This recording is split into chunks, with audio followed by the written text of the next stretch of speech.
Hi guys, Kirk and Jay here with Kirk Giordano Plastering.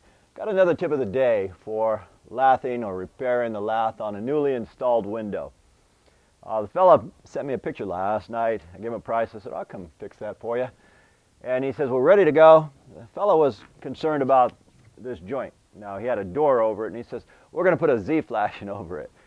And that's one way to do it, guys. If you put a Z-flashing here to come over, but then you're going to see a piece of metal here. That would look, if it was my house, I'd say, no guys, we can't do that. That'll look too tacky. So what I did is, what we're going to do is, we're going to break this out right here. I already started with the breakout here, and you guys are going to break out, wear a mask. For the sake of showing you something, I'll take my mask off. But anyhow, I've found stucco where it takes me 10 minutes to break one piece here. Fortunately, this isn't it. It breaks out real easy, guys. What you want to do is just like that.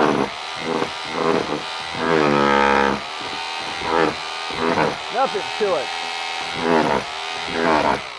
You want to break it out so that you can see what the heck you're doing. And then what we're going to do here is, this fella got this paper here. We're going to just lift it up. There's a lot of ways to go, but the paper here is about 6 months old, so it's kind of beat up. What we're going to do is install new paper directly over it. We're going to take our new paper, after we break this out and pull this back, our new paper is going to go up under here to the flange, and because the paper is so old, we're going to put a straight flash. There's this flash in here, straight flash. We're going to put it right to the sill here and cover our new paper too. So we're going to go under it, then the piece of flash is going to go over it because it's been setting a long time. They said a few months, and it looks to me like a few years, but we don't want to take any chances. I'll tell you another tip too. He says, well, gee, what are we going to do with that dog door? I said, well, do you need it? We have a dog door already in one of their doors, and personally, I don't like to assume anything anymore. I was just going to go ahead and break out the stucco right to here. We'll break it out here and take it here. There's no need going around here like this and then coming down here, so we just break it out right here. I had one time where we did a dog door about 25 years ago, and they said, hey, that dog door was for use, so I don't want to make that same mistake twice. I called the owner and said, you sure you want me to cover that? Anyhow, we're going to cover that. So when we get to that stage, we'll show you how we lath it. It's going to be a few minutes, probably about 15 minutes to break this out.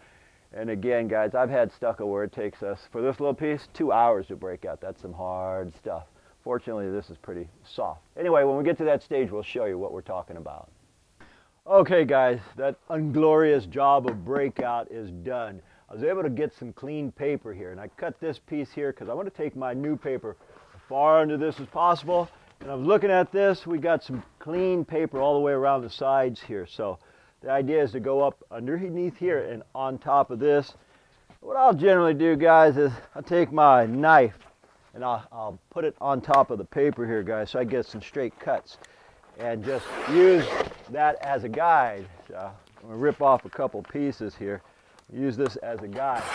That way, if you hold it out here and just cut it, they're wiggly pieces. Straighter the better. As far as breaking out stucco, I think I've broken out the equivalent of 4 second-story homes in my day. Keep saying I'm going to stop doing it, but I keep doing it. Anyhow, guys, now this is what we're going to want to do. I want to go over this existing paper as far down as I can. You could put little strips here to reinforce this, or you can just do like what I'm going to do. Now I'm going to get this paper and I'm going to shimmy it up. I'm as high as I can go right there.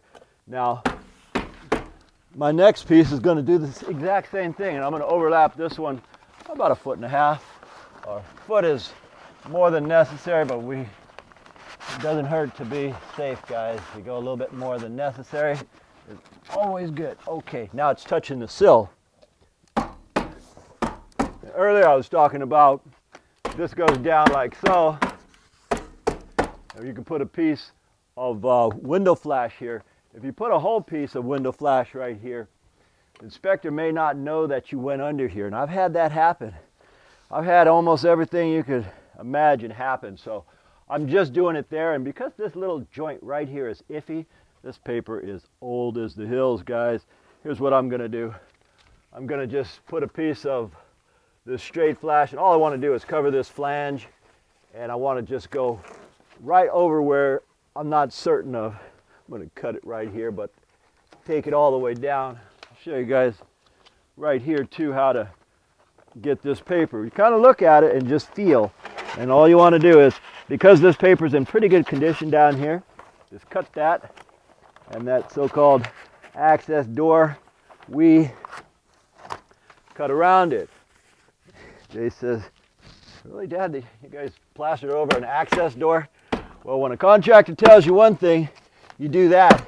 The homeowner comes home and sees something that they didn't want done. That's how those things could happen. I actually, when I was, about 25 years ago, my partner and I, we were moonlighting. We were union contractors, or union plasterers. And the fellow said, hey guys, I'd like to make 15 bucks an hour. We thought, cool, that's like being rich. We'll take that job. We were working after work, and we were applying taping mud in some bathrooms. The guy was a pretty cheap guy. He didn't want to pay for 100-watt bulbs. He had 25-watt bulbs. I remember plastering the bathroom, and I was asking my buddy, hey, how's that working for you? He says, it's working fine. I thought, man, this mud is terrible. 25-watt bulbs. The next day, it turned out I applied floor adhesive to an entire bathroom, insides, the walls, ceilings, everything. We were doing one a night. We still laugh about that, so sometimes weird things happen, guys. Anyway, that's how I learned a lot of stuff, by doing something and not being told how to do it prior when you're in your 20s and 30s. Of course, when you get my age now, anything any licensed fella does, if it's not done right, you're redoing it. All right, guys, so now that this is, I'm going to take this the entire way here, all the way, just like that. Could I put a little bit more paper in here? Sure, and I probably will. This piece of paper right here, it's a 30-pound felt, then they've gone over this one. Here's what I'll do, guys. I'll take some more 2 layers of paper and go over what they already have here, because this is iffy, guys. This paper is beat up. They said 3 months, but it looks like 3 years to me. So we'll just go over it. Then my existing wire, which is, they did a nice job with the existing wire. The existing wire is going to go down. New wire is going to crisscross this. If you just touch the wires, you will get a hairline crack here. So we're going to take our new wire to here and crisscross it and overlap it like that, fellas, so we don't get a hairline crack. I'm going to take this all the way to the top of the eave, do the same thing there. When I got that, I'll show you how I like to do the wire. And one last thing, guys, is we always caulk around the perimeters of a window. We don't have to caulk the bottom because we're doing this system right here. But the sides, we always caulk. And if you can have a Z-flashing for the top, guys, that's always better. But we don't always have that luxury. Here we don't have that luxury. Okay, guys, getting sidetracked. I'll show you. Once we got all this done, you can use the big stapler or you can use a hammer tacker. I saw this blood here and I thought, oh shit, where am I bleeding? That's usually I'll be wearing gloves with my tips cut out, but fortunately it's not mine. Anyhow, guys, I'll show you a couple other tips. I got a lot of rippers here. These are rippers off my truck that I had for a lot of other jobs. Notice the way this wire is bent. It's in a circular motion. The wire goes on this way. It's self-furred. And can we put the wire up and down like this? No, you can't. You'll never pass an inspection. It's got to be, say, here's another one that's, notice the curve on it, guys. It goes around. So it doesn't go this way to hug the wall. It goes this way. That's self-furred. Then we cut this out right here. I'll show you an example. Say, we'll take this wire right here. Now I'm just working off this ladder here because I can. Now here's another thing we can do, guys. We put this wire and we're going to cover the wire on this side. Now, say for example, we put it here.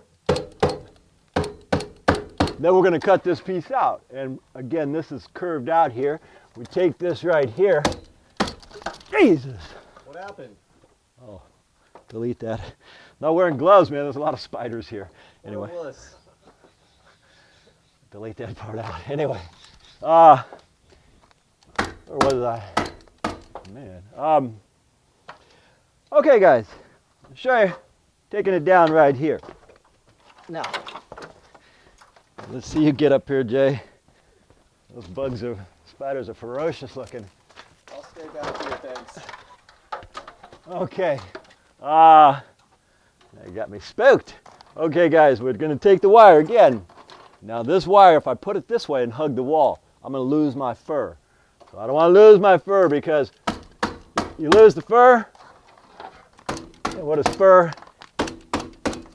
Self-furring, meaning the stucco won't embed under it. It can crack.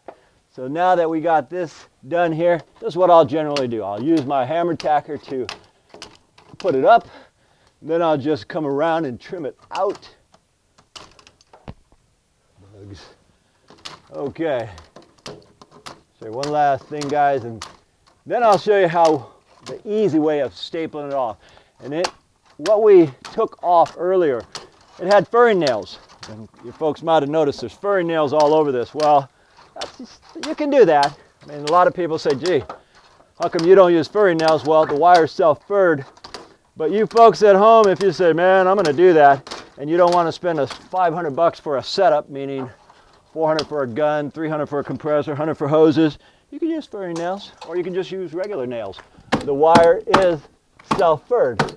So, we'll take this guy like so, and last thing I'm going to do, guys, is take my big gun, staple it all off, and I'll show you the key thing too with the caulking on these sides. Absolutely necessary. Okay, guys, we're at the end of this little tutorial. Now here's what I'm using. The big gun. And you folks, again, you can use furring nails, but really it's time consuming.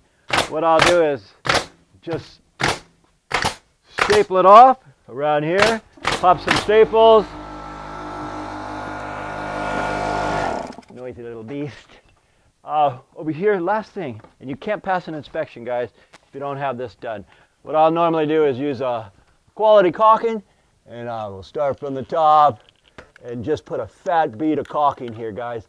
The idea is we want to fuse this paper to this frame so that water ever gets in there, it's fused in there.